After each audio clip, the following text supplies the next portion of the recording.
I'm joined by Magnus CARLSEN. He's just defeated Gukesh in the first of their two games. Magnus, you were telling me the last interviews that you didn't seem too satisfied with your play, but I would say you played very well today. Do you agree with that? Yeah, I felt really good before the game. I was in a fighting mood for sure, and thus I was really happy with his choice of opening, going to bishop f4.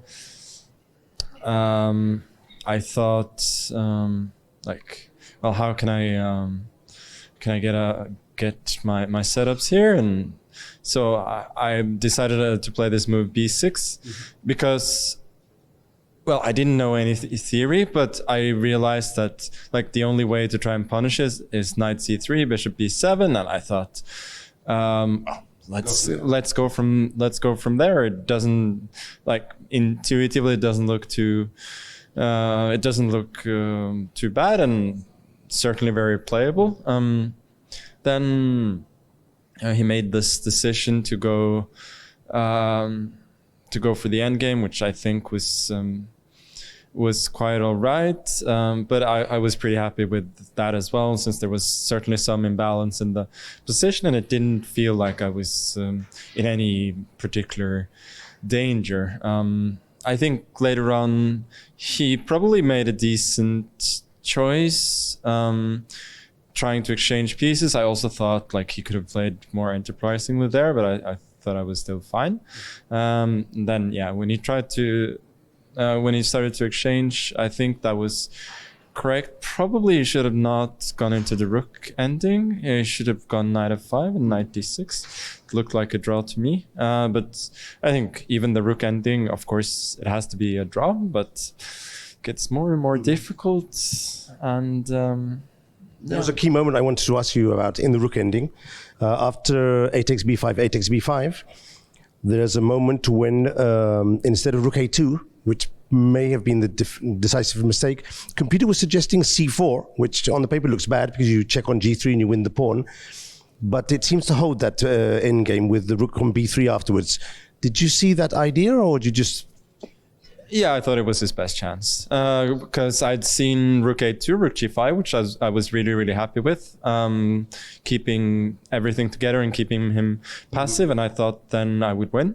And I thought c4, yeah, it was the only chance, and it didn't really like interest me at that point whether it was a win or a draw. I only knew that there were chances, and I didn't see that I could do anything differently before to prevent it. So I was just making the moves that I thought were logical, and yeah, if he finds a lot of precise moves, then probably it's a draw. If it doesn't, let me throw you a couple of questions from social media, which are interesting. Emadov asks, taking into account your excellent endgame skills, which classical games did you study as a youngster to reach this level of endgame skill?